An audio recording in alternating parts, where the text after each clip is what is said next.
بسم اللہ الرحمن الرحیم۔ السلام علیکم ناظرین۔ حضرت سلیمان علیہ السلام کی نبوت اور بادشاہت۔ اللہ تعالیٰ نے حضرت سلیمان علیہ السلام کو ان کے والد محترم حضرت داؤد علیہ السلام کی بادشاہت اور نبوت میں جانشین مقرر فرمایا اور اپنے فضل و کرم سے ان پر بہت سے انعامات فرمائے۔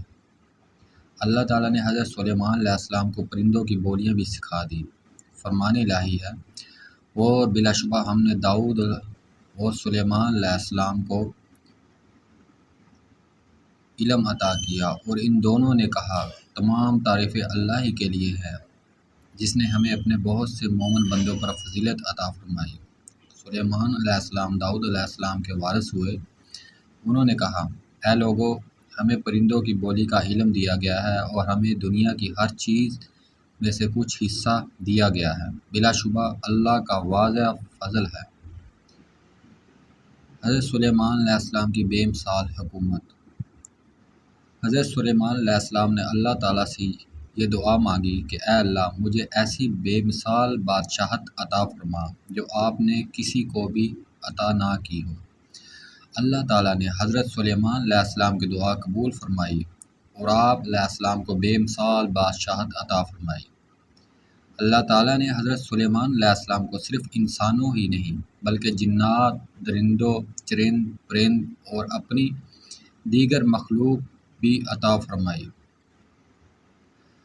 آپ علیہ السلام سب کی بولیاں سمجھتے تھے اور اس نعمت پر آپ علیہ السلام اللہ تعالیٰ کا بہت شکر ادا کرتے تھے۔ فرمان الہی ہے، اور سلیمان علیہ السلام کے لیے جنوں، انسانوں اور پرندوں میں سے بہت سے لشکر جمع کیے گئے اور ان کی الگ الگ درجہ بندی کی گئی، یہاں تک کہ جب وہ چونٹیوں کے ایک وادی میں پہنچے تو ایک چونٹی نے کہا، اے چونٹیوں، تم سب اپنی اپنی بلوں میں گھس جاؤ، ایسا نہ ہو کہ سلیمان علیہ السلام اور اس کا لشکر تمہیں بے خبری میں رون ڈالے۔ احادیث رسول کریم صلی اللہ علیہ وسلم۔ نبی کریم صلی اللہ علیہ وسلم نے فرمایا، میں رات کے وقت نماز پڑھ رہا تھا، ایک شریر جن میرے سامنے آ گیا تاکہ میری نماز خراب کر دے۔ میں نے اللہ تعالیٰ کی توفیق سے اس پر قابو پا لیا اور میرا جی چاہا کہ میں اسے مسجد کے کسی ستون سے باندھ دوں تاکہ تم سب اسے دیکھ سکو۔ پھر مجھے اپنے بھائی حضرت سلیمان علیہ السلام کی وہ دعا یاد آ گئی جو انہوں نے اللہ تعالیٰ سے مانگی تھی کہ مجھے ایسی حکومت عطا فرمائیے جو میرے بعد کسی کو لائق نہ ہو۔ میں نے اسے ذلیل کر کے چھوڑ دیا۔ ایک مرتبہ آپ علیہ السلام صلی اللہ علیہ وسلم نماز پڑھانے کے لیے کھڑے ہوئے تھے تو آپ صلی اللہ علیہ وسلم نے نماز کے دوران ہی یہ جملے کہے، میں تجھ سے اللہ کی پناہ میں آتا ہوں، میں تجھ پر اللہ کی لعنت بھیجتا ہوں۔ پھر آپ صلی اللہ علیہ وسلم نے اپنے ہاتھ اس طرح آگے بڑھایا جیسے کسی چیز کو پکڑنا چاہتے ہیں۔ جب آپ صلی اللہ علیہ وسلم نماز سے فارغ ہوئے تو ہم نے عرض کی، اے اللہ کے رسول صلی اللہ علیہ وسلم، ہم نے آج آپ کو نماز میں وہ باتیں کہتے ہوئے سنا ہے جو پہلے کبھی نہیں کہی۔ ہم نے آپ صلی اللہ علیہ وسلم کو ہاتھ بڑھاتے ہوئے دیکھا۔ آپ صلی اللہ علیہ وسلم نے فرمایا، اللہ کا دشمن ابلیس آگ کا ایک شعلہ لے کر میرے چہرے پر پھینکنے کے لیے آیا تھا۔ میں نے 3 بار کہا، میں تجھ سے اللہ کی پناہ میں آتا ہوں۔ پھر میں نے کہا، میں تجھ پر اللہ کی لعنت بھیجتا ہوں۔ پھر بھی وہ پیچھے نہ ہٹا تو میں نے چاہا کہ اسے پکڑ لوں۔ اگر سلیمان علیہ السلام کی بے مثال بادشاہت کی دعا نہ ہوتی تو میں اسے پکڑ کر باندھ دیتا، اہل مدینہ کے بچے اس سے کھیلتے۔ حضرت سلیمان علیہ السلام کے لیے ہواؤں اور جنات کا مسخر ہونا۔ اللہ تعالیٰ نے حضرت سلیمان علیہ السلام کے معجزہ کے طور پر ہوا کو مسخر کر دیا اور وہ جہاں بھی جانا چاہتے تخت پر بیٹھ جاتے اور ہوا کو حکم دیتے لے چل، وہ فوراً انہیں لے چل پڑتی۔ اس طرح جنات کو بھی اللہ تعالیٰ نے حضرت سلیمان علیہ السلام کے تابع کر دیا، ضرورت پڑنے پر وہ ان سے بآسانی کام لیا کرتے۔ بس ہم نے ہوا کو ان سلیمان علیہ السلام کے تابع کر دیا جو آپ علیہ السلام کے حکم سے جہاں آپ پہنچنا چاہتے وہاں آسانی سے پہنچا دیتی۔